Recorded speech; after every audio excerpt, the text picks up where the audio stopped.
Good evening, everybody. Don here.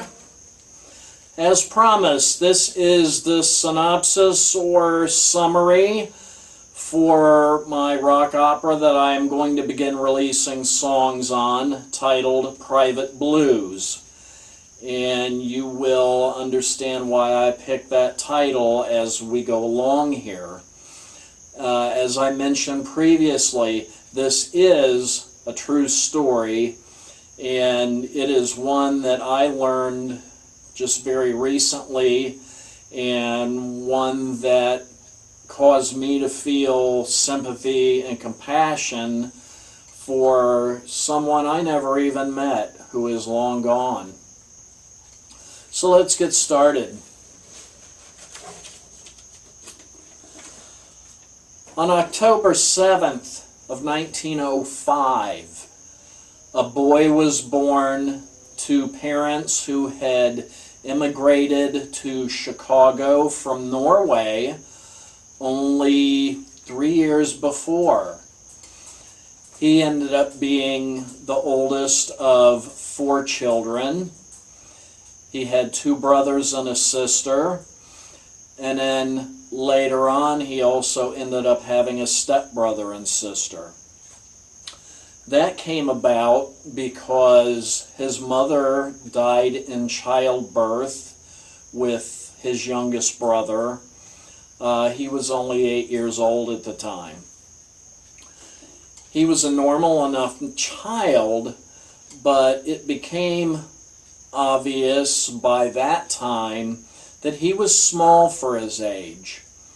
He was a short, thin boy, and if anyone has gone through that experience in life like I have, knows you get picked on a lot, you are a target for bullies, you end up getting into fights, and that was the lot for this boy. So that is song number 1. This boy's father remarried to another Norwegian woman shortly after he lost his wife. And it was a difficult situation for this boy. His father was very strict, and his mother was strict as well, and there was a lot of friction in the family with his behavior between him and his father and stepmother, and between the father and stepmother over him.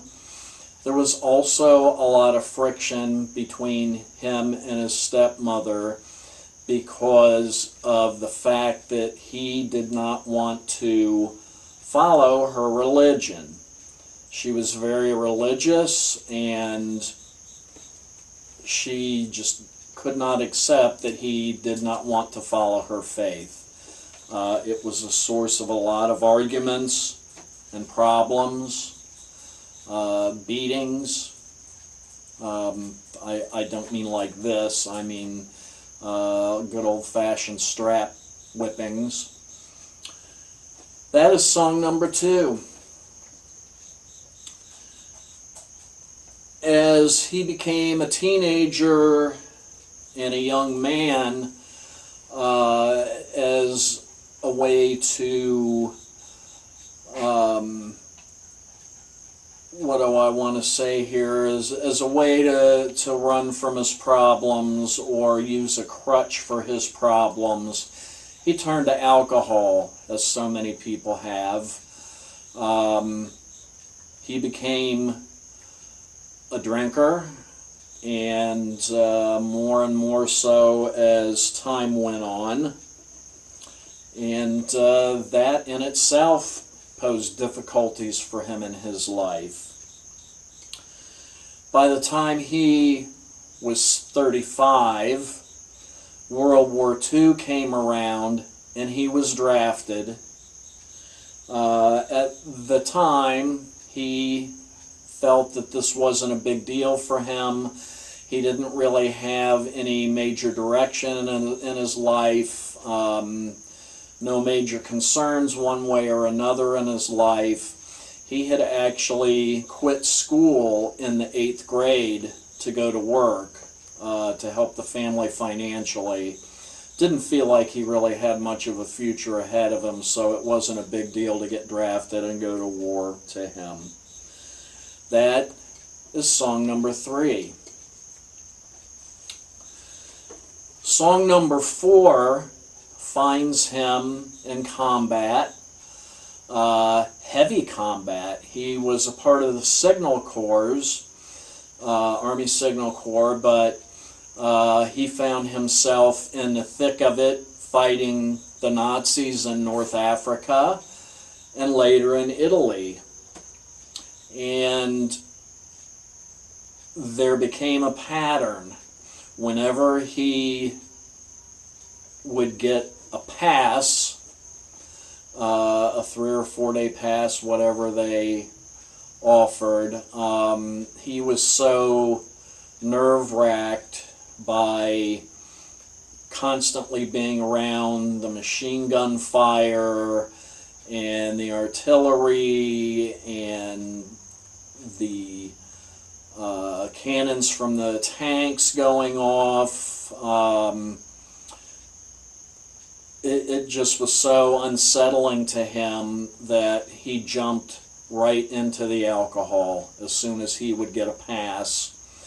And he would get very drunk, and numerous times he ended up AWOL and coming back late, which caused him problems more as time went on. Song 5 deals specifically with that.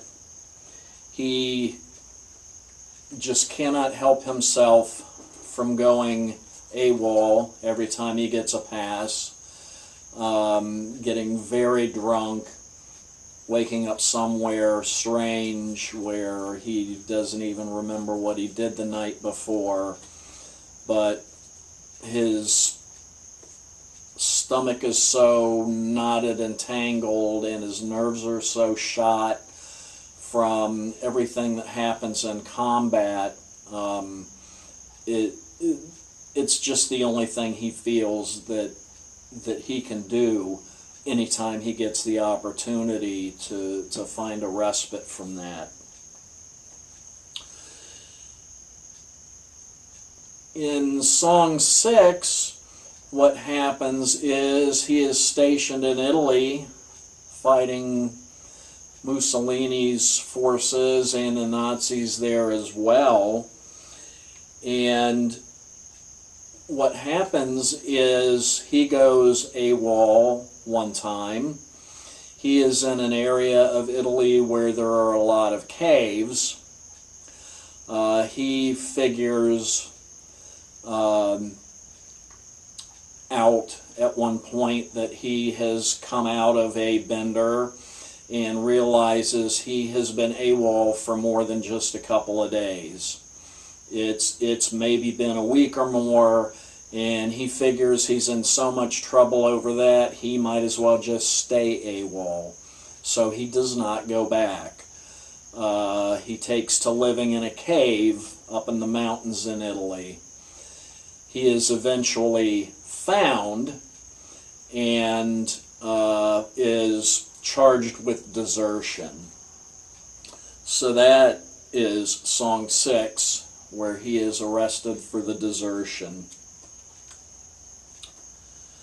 The next thing that happens is he is removed from where he's been imprisoned because of his alcoholism, and probably because of how shell-shocked and so on that he is. And he's put in a sanitarium, and he is interviewed at great length. He is made to dry out, and they plan on giving him a dishonorable discharge as soon as he is well enough and sending him home. That is Song number 7. and it is called Welcome to the Sanitarium. After this, he comes home to Chicago, where he ends up living with his younger brother and his family, his brother's little boy and little girl, his niece and nephew. And all the niece and nephew are told is that he was in the war and he's home from the war. It is kept from the children the fact that he had been tried as a deserter and got a dishonorable discharge. His brother gets him a decent job and tries to set him up. So that is song number 8. The next thing that happens is he very quickly jumps right back on the bandwagon with the alcohol. He is not cured of his alcoholism. His being dried out was a temporary thing. He loses the job that his young brother got for him. His young brother gives him a second chance and gets him another job driving a delivery truck for Coca-Cola Bottling Company. Well, after a short while, he loses that job as well. And his younger brother has had it. It is very obvious that his ways of going AWOL and on benders in military life have fully carried over into civilian life. It seems like there is no helping him. He won't help himself. There's nothing to be done for him. So his younger brother throws him out into the street without a whole lot of ceremony. That is song number 9.